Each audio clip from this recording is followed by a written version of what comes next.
معاشرت کو جس طرح میرے رب نے بیان کیا، کیونکہ سب سے زیادہ جو رشتوں میں فساد آتا ہے زبان سے. ولا نساء من نساء، کوئی عورت کسی عورت کے ساتھ اس لہجے میں بات نہ کرے کہ وہ کہہ بھی نہ سکے اور دل میں وہ محسوس کرے کہ میری بےزتی کی، مجھے ہرٹ کیا. پھر اللہ نے کہا ہو سکتا ہے یہ عورت تم سے زیادہ بہتر ہو جس کا تم مذاق اڑا رہی ہو. ولا تنابزوا بالالقاب، کسی کو ایسے نام سے نہ پکارو جس سے وہ برا محسوس کرے. اے ایمان والو، تھوڑی سی بدگمانی سے بھی بچنا کہ یہ بہت بڑا گناہ ہے. تو ربیعہ بن امیہ کے گھر سے شور شرابہ تھا. حضرت عمر کا زمانہ ہو، لوگ وہاں شراب پی رہے تھے. تو اب حضرت عمر کہنے لگے عبد الرحمن دیکھا یہ کیا کر رہے ہیں. جب آپ کسی کی برائی دیکھیں کہ نا ارادے کے ساتھ آپ کے دل میں اس کی کمی آ جائے، جب کمی آئے گی تو آپ اللہ کی نظروں سے گر جائیں. ولا یغتب بعضکم بعضا، ایک دوسرے کی غیبت نہ کرنا، کہ میرے نبی نے فرمایا کہ غیبت کا گناہ زنا سے زیادہ. بسم اللہ الرحمن الرحیم، والصلاة والسلام علی رسول الکریم وعلی آلہ وصحبہ. نماز کے دوران ایک آیت میرے ذہن میں آئی تو میں نے کہا آپ سب سے شیئر کر لوں. اللہ تعالیٰ نے انسانوں کے آپس کے تعلقات کو کیسے ٹھیک رکھنا ہے، اس پر اتنا اللہ نے قرآن میں بولا ہے. وہ عبادات کو بھی نہیں بولا کہ انسانوں کی معاشرت ٹھیک رہے، آپس میں ان کے تعلقات ٹھیک رہے. تو سورۃ حجرات ہے، اس میں اللہ تعالیٰ فرماتے ہیں کہ یا ایھا الذین آمنوا لا یسخر قوم من قوم عسى ان یکونوا خیرا منهم ولا نساء من نساء عسى ان یکن خیرا منهن. یہ ایسی عجب آیت ہے کہ پورے قرآن میں 89 دفعہ یا ایھا الذین آمنوا آیا ہے. یا ایھا الذین آمنوا 89 دفعہ ہے. اور ہر دفعہ جب یا ایھا الذین آمنوا آتا ہے تو پھر عورتوں مردوں کو اکٹھا اللہ بات کرتا ہے، الگ الگ کر کے بات نہیں کرتا ہے. یا ایھا الذین آمنوا اذا قمتم الی الصلاۃ، اے ایمان والو جب تم نماز کے لیے کھڑے ہو، تو اس میں عورتیں مرد سب شامل ہیں. یہ جو میں نے ابھی آیت پڑھی ہے اس میں اللہ نے یا ایھا الذین آمنوا کے بعد مردوں سے الگ بات کی ہے، عورتوں سے الگ بات کی. یہ صرف قرآن میں ایک جگہ ہے اور کہیں بھی نہیں. یا ایھا الذین آمنوا توبوا الی اللہ توبۃ نصوحا، اے ایمان والو توبہ کرو. تو عورتیں مرد سب شامل ہیں. تو یہاں صرف اس ایک جگہ پر اللہ تعالیٰ یا ایھا الذین آمنوا لا یسخر قوم من قوم، پھر آگے ولا نساء من نساء، اے ایمان والو کوئی تم میں دوسرے کو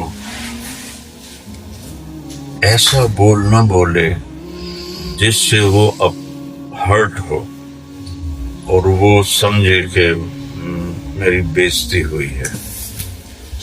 اور پھر کہا وَلَا نِسَاءٌ مِّن نِسَاءٍ، نہ کوئی عورت کسی عورت سے ایسی بات کرے جس سے وہ محسوس کرے کہ میرے ساتھ اچھا نہیں ہوا اور مجھے بے عزت کیا گیا.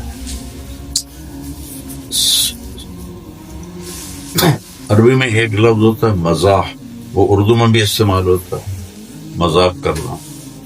وہ ساری حدیث کی کتابوں میں ہمارے نبی کے مزاح کی حدیثیں موجود. ایک ہے مزاح، ایک ہے سخرہ. تو یہاں ہے یہ لا یسخر، یسخر اس مذاق کو کہتے ہیں جس میں اگلا اپنی بےزتی فیل کرے، اور وہ کہ میں تو ہنسا کر رہا تھا، میں تو ایسے ہی جوک کر رہا تھا، لیکن جو دوسرا ہے وہ ہرٹ ہو گیا ہے۔ اللہ نے اس سے روکا ہے، لا یسخر قوم من قوم، کوئی مرد کسی مرد کے ساتھ ایسی بات نہ کرے کہ وہ سمجھے کہ میری بےزتی کی، اور بولنے والا کہا میں تو مزاق کر رہا تھا۔ پھر اسپیشل عورتوں سے کہا وَلَا نِسَاءٌ مِّن نِسَاءٍ، کوئی عورت کسی عورت کے ساتھ ایسی بات نہ کرے کہ بولنے والی کہے کہ میں مذاق کر رہی تھی اور وہ کہے تو نے مجھے بے عزت کر دیا ہے، مجھے ہرٹ کر دیا ہے، کہ اس سے دل دور ہو جاتے ہیں۔ اتنی احتیاط کی، پھر آگے وجہ بتائی جس سے تم اس طرح اس کو ڈیگریڈ کر رہے ہو مذاق کی شکل میں، ہو سکتا ہے تم سے بہت بہتر ہو، عسیٰ ان یکونوا خیرا منہ، ہو سکتا ہے تم سے بہت اعلیٰ ہو، تو اس سے اللہ تم پہ ناراض ہو جائے گا۔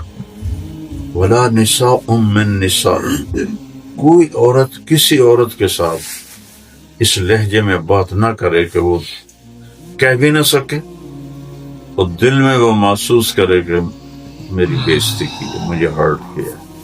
پھر اللہ نے کہا ہو سکتا ہے یہ عورت تم سے زیادہ بہتر ہو جس کا تم مذاق اڑا رہی ہو۔ اللہ اکبر، اتنی باریکی کے ساتھ اللہ نے اس کو بیان کیا ہے۔ ہم عربی سمجھتے تو اس بول میں جو طاقت ہے اس کا ہمیں اندازہ ہوتا ہے۔ پھر اللہ آگے چلتا ہے وَلَا تَنَابَزُوا بِالْأَلْقَابِ لَا تَلْمِزُوا أَنفُسَكُمْ، ایک دوسرے کو تانا نہ دو، ٹانٹنگ نہ کرو، لا تلمزوا انفسکم، اور کہا کیا ہے اپنے آپ کو تانا نہ دو۔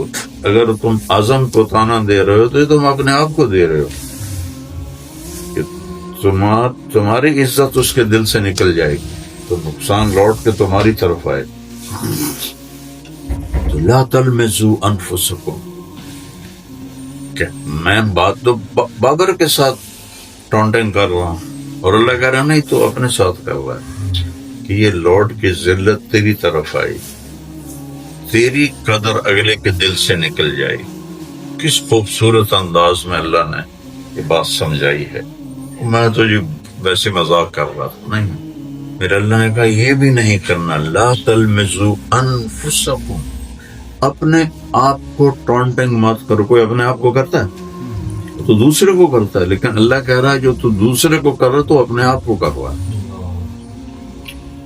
پھر اس کو مزید آگے کہا وَلَا تَنَابَزُوا بِالْأَلْقَابِ، کسی کو ایسے نام سے نہ پکارو جس سے وہ برا محسوس کرے۔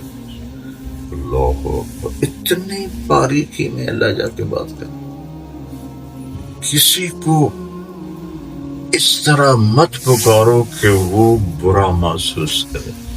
ہمارے پنجاب میں نا الٹے ناموں سے لوگوں کو پکارتے ہیں، تو ایک پورا معاشرت ہے، تو مثلا غلام محمد نام ہے تو گامو کہیں گے، خادم نام ہے تو کھادو کہیں گے، اکرم نام ہے تو اکری کہیں گے۔ صرف ایک میرے نانا تھے رحمت اللہ علیہ جو پورا نام پکارتے اے غلام محمد، اس کے علاوہ میں نے نہیں کسی کو دیا۔ اور وہ تو سید خاندان سے تھے، میرے باپ کا مقدر راجپوت ہو کر سیدوں میں شادی ہو گئی، تو ان میں وہ اخلاق تھے، کبھی کسی کو آدھے نام سے نہیں پکارتے۔ تو اللہ نے کہا کہ کسی کو ایسے نام سے نہ پکارو، لا تنابزوا بالالقاب، جس سے وہ کہے کہ میرے ساتھ اچھا نہیں۔ کس قدر باریک بات۔ پھر کہا بئس الاسم الفسوق بعد الایمان، بہت بڑا گناہ ہے ایمان کے بعد اگر تم کسی کو اس طرح بے عزت کر کے پکارو. اللہ اللہ. معاشرت کو جس طرح میرے رب نے بیان کیا ہے، کیونکہ سب سے زیادہ جو رشتوں میں فساد آتا ہے اس سے آتا ہے، زبان سے آتا ہے. چاہے وہ خاوند بیوی سے کرے، بیوی خاوند سے کرے، باپ اولاد سے کرے، اولاد ماں باپ سے کرے، یہ ہے دوست سے کرے.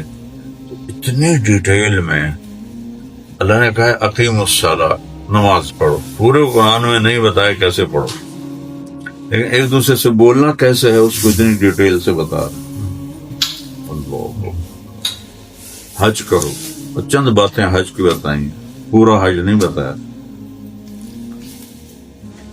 پھر اس کے بعد کہا یا ایھا الذین آمنوا اجتنبوا کثیرا من الظن ان بعض الظن اثم. کہ اے ایمان والو، تھوڑی سی بدگمانی سے بھی بچنا، تھوڑی سی بھی بدگمانی سے بھی بچنا، کہ یہ بہت بڑا گناہ ہے. بدگمانی سے دل دور ہو جاتا ہے. پیچھے ایک شکل بتائی جس سے دل دور ہوتے ہیں، کہ آپ کسی کو نیچا کر دیں اپنے بول سے، اس کو مذاق کی بجائے آپ مذاق سمجھ رہے ہوں، اگلا بیزتی سمجھ رہا ہو. یہ عام ہے پوری دنیا میں. پھر اس کے بعد اگلی بات بتائی اندر کی. یہ تو باہر اگر تم دلوں کو برباد کر رہے ہو تو یہ زبان ہے. پھر ایک اور عمل ہے جو تمہاری زندگی کو توڑ دے گا، وہ ہے بدگمانی. ان بعض الظن اثم، تھوڑا سا بدگمان ہونا بھی بہت بڑا گناہ ہے. اللہ کے نبی رات کو اعتکاف میں تھے تو حضرت صفیہ ان کو ملنے آئیں، آپ کی بیگم. تو آپ ان کو چھوڑنے مسجد کے دروازے تک آئے. تو اس وقت جیسے لائٹیں تو تھی نہیں، اندھیرا تھا. تو ایک صحابی گزرے تو ہم نے کہا میرے بھائی یہ میری بیگم ہے صفیہ. تو یا رسول اللہ یہ آپ کیا کہہ رہے ہیں؟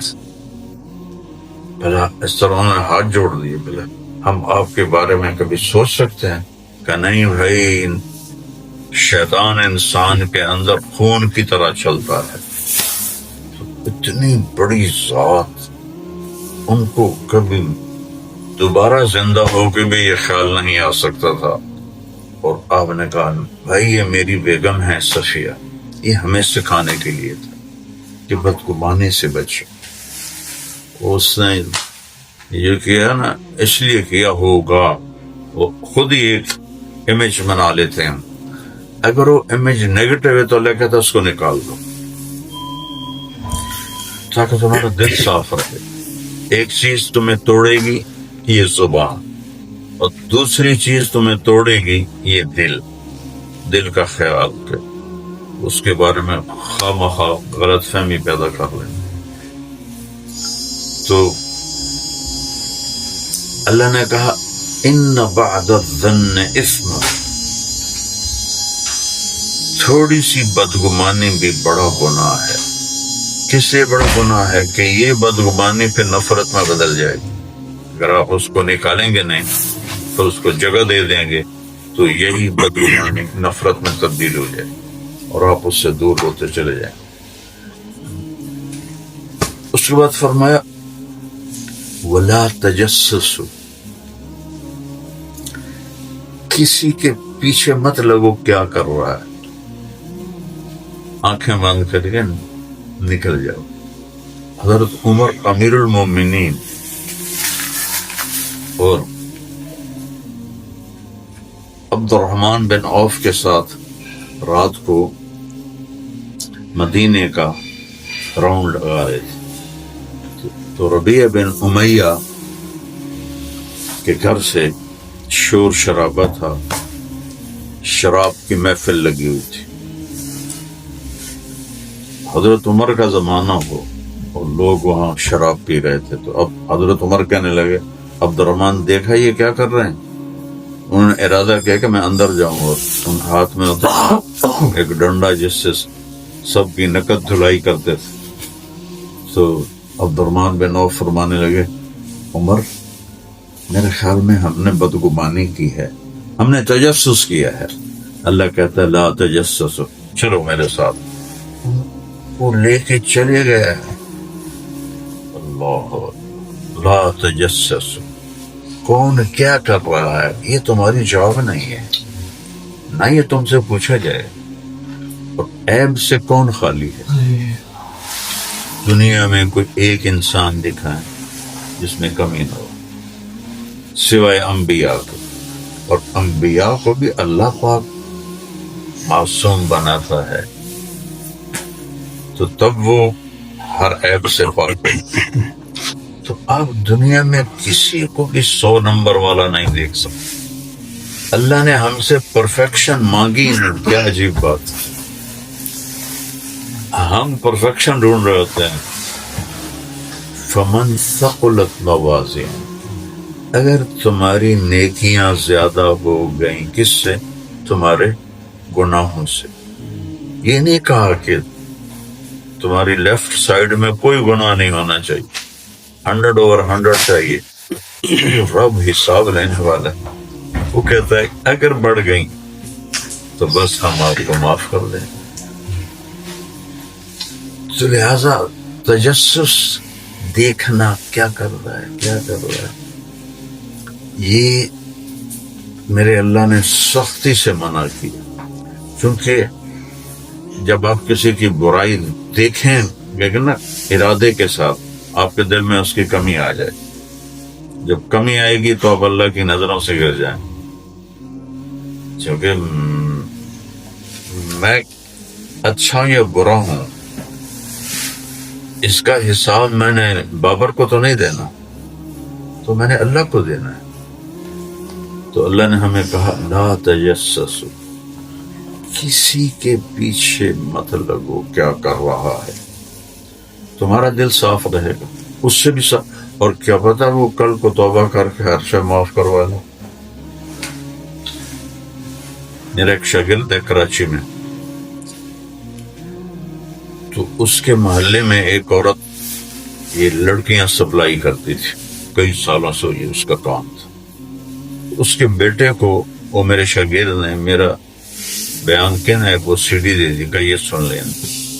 اس نے گھر میں لگائی اور سننے بیٹھ گیا. اس کی ماں ادھر ادھر گزرتے ہوئے اس کے کانوں میں کچھ الفاظ پڑے, تو وہ کہنے لگی یہ کون بول رہا ہے. اس نے کہا مجھے بھی نہیں پتا, مجھے تو یہ امام مسجد نے دی ہے. تو وہ بھی بیٹھ گئی سننے. سننے کے بعد وہ کہنے لگی وہ امام مسجد کدھر ہے؟ کہا یہ ہماری مسجد ہے. کہا چل میرے ساتھ. ان کے ساتھ گئی. تو جب وہ باہر نکلے تو کہنے لگی یہ CD آپ نے دی ہے؟ انہوں نے کہا جی میں نے دی ہے. یہ کون ہے؟ کئی میرے استاد ہیں. ان کا نام کیا ہے؟ مولانا طارق جمیل. کہ انہوں نے اس میں کہا ہے کہ زمین سے آسمان تک گناہ ہوں تو اللہ کہتا ہے توبہ کرو تو معاف کر دوں گا. تو کیا یہ صحیح بات ہے؟ اور بے شک پتہ ہی کوئی نہیں ایمان والوں کو کہ اللہ کتنا قریب. انہوں نے کہا جی ماں جی بالکل صحیح بات. اچھا تو تمہیں تو پتا میں کیا کرتی ہوں, کیا میری توبہ قبول ہے؟ بالکل قبول. انہوں نے کہا پھر میں توبہ کروں. اور رمضان کا مہینہ تھا, یہ پہلے یا دوسرا روزہ تھا. تو اس نے نا اس سے اگلی رات تراویح میں جو عورتوں کا بنا تھی جگہ, اس میں آ کے عورتوں کے ساتھ تراویح میں شامل ہو. وہ جب وہاں تراویح کے بعد دعا مانگتے ہیں پھر وطر پڑھتے ہیں.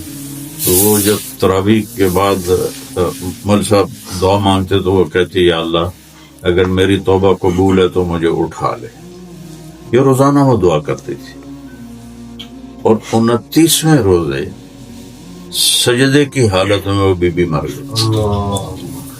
ساری زندگی کام کتنا غلیظ کام کیا کہ جس کو میں زبان پر بھی لاتے ہوئے مجھے شرم آ رہی ہے۔ اور اس کا کرم اتنا زبردست ہے کہ ساری زندگی یہ کام کرتے ہوئے 28 دن کی توبہ پر اللہ نے سجدے کی حالت میں اٹھا لی۔ تو اس لیے اللہ کہتا ہے لا تجسس،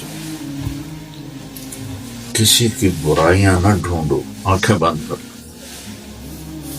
پھر اس سے اگلا سٹیپ ہوتا ہے، اگر ہم کسی کی کمیاں دیکھیں گے نا، پھر اگلا سٹیپ ہے اس پر باتیں کریں گے، اور یہ دیکھو جو مولانا طارق جمیل بنا پھرتا کام تو یہ کرتا ہے۔ اوپر اگلا سٹیپ ہے ولا یغتب بعضکم بعضا، ایک دوسرے کی غیبت نہ کرنا، کہ میرے نبی نے فرمایا کہ غیبت کا گناہ زنا سے زیادہ ہے۔ الغیبت اشد من الزنا، یہ میرے نبی نے فرمایا کہ غیبت زنا سے زیادہ بڑا جرم ہے۔ غیبت پورے گھر کو توڑ دیتی ہے، پورے معاشرے کو توڑ دیتی ہے۔ لا یغتب بعضکم بعضا، ایک دوسرے کی غیبت نہ کرنا، نہ سننا نہ بولنا۔ سننے کا بھی اثر ہوتا ہے، اس کو چپ کرا دو، بھائی مجھے نہ سنو، مجھے نہ سنو۔ اللہ کے نبی نے کہا جو عرش تک جن کی نظر جاتی ہے کہ میرے صحابہ کی کمیاں مجھے نہ بتایا کرو، میرا دل نہیں چاہتا کہ میں جب تم میں بیٹھوں تو کسی کے بارے میں میرے دل میں کچھ برا، حالانکہ آپ کے دل میں تو آ ہی نہیں سکتا، سب ہمیں سبق دینے کے لیے تھا۔ تو پھر اتنی سب سے بری مثال قرآن میں جو اللہ نے دی ہے وہ غیبت کے بارے میں دی۔